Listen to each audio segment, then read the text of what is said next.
Well, hey, we're here with our longer time friend now, Yeah. Aloe, best known as Espresso Fun on the Espresso, social, Robert Aloe, yeah. and Aloy. It's okay. I It make happens. I make mistakes. My wife pointed out, she's like, why didn't you say something? I'm like, I don't know. So I'm like that dyslexic who doesn't pronounce things No, right. I don't pronounce stuff right yeah, either, yeah, so it's fine. The if it was Aloe, I would have pronounced it a little. Yes, so I it's anyways, we had him. You just got off brewing on the espresso machine, but yeah, I'd love to hear about kind of what are you working on now? What do you think's fun? What are you drinking? So I've been trying to drink just everything. Like I just placed another order with Sweet Maria's where I just grabbed beans from like all over the world because I'm just trying to, get a better sense of taste from what's around. The past year and a half, I've been doing coffee roasting experiments. So I've just been playing with every parameter that I can.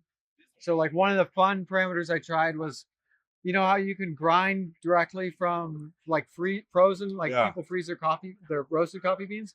Well, there's some companies that freeze their green coffee beans to preserve flavor. And I was like, what if I froze beans and roasted from freeze? Yeah. And that was surprisingly better. I was like, No what? kidding. Yeah. That's interesting. Yeah. So I've just been screwing around and finding out. Yeah. I might be able to take them a thermal shock at first better and with Yeah, it drops the turning point, the temperature of the turning point. Okay. Usually in the roast is, and so I'm trying to like, okay, maybe I should play with that as a roast parameter more. Yeah, that's interesting. Yeah. That's cool. Oh. The what do you roast on like a little air roaster? I have a roast. Okay. Like the roast.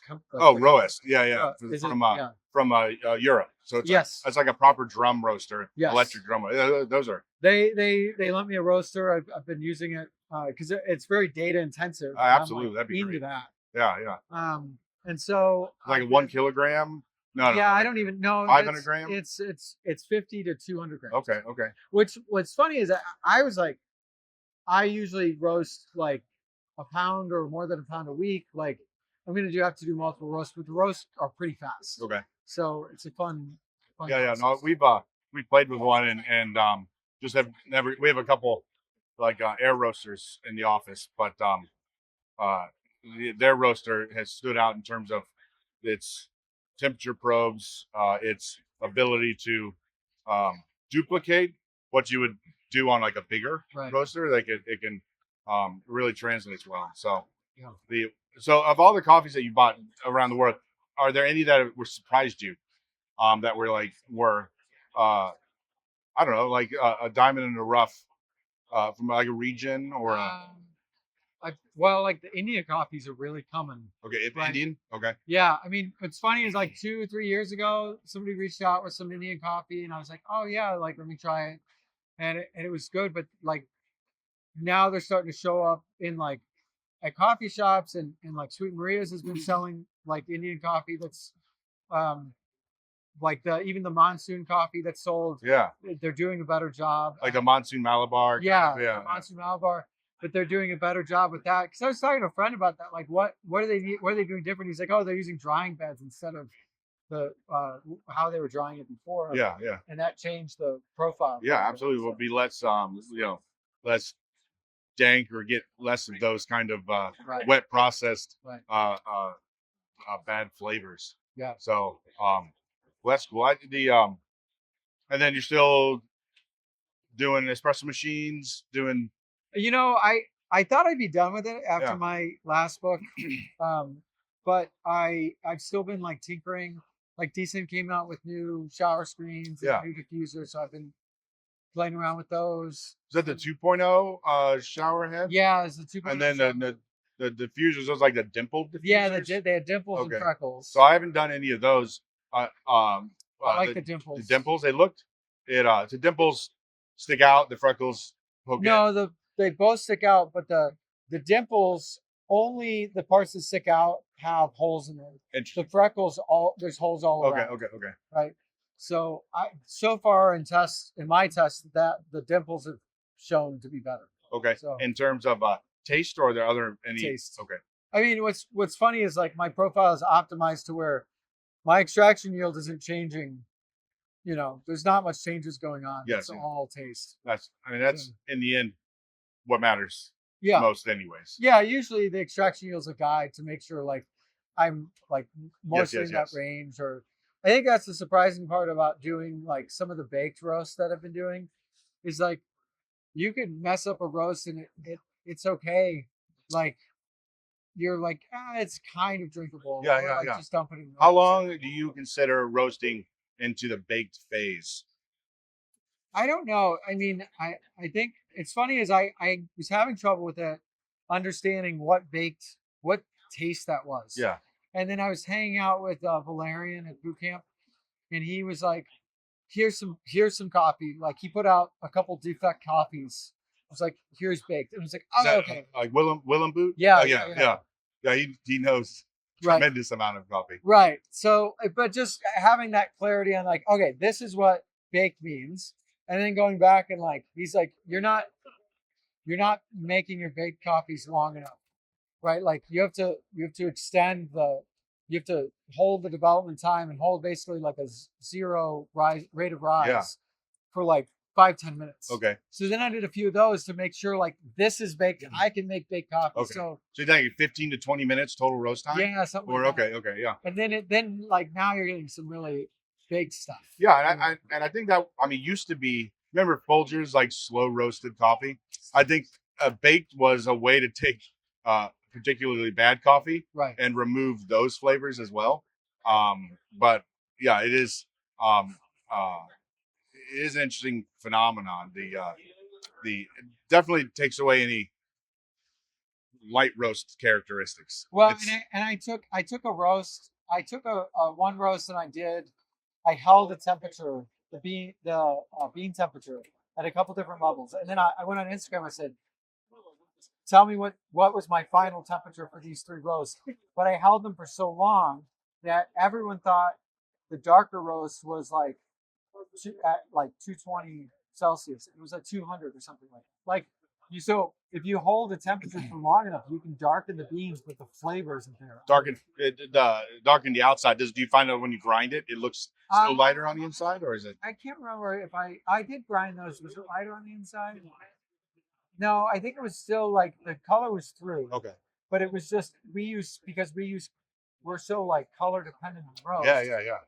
You know, it works really well if you're trying to duplicate the same thing you did before. Right. It's a good, but it 2 different coffees, 2 different roasters. Well, it was a nice for the same coffee.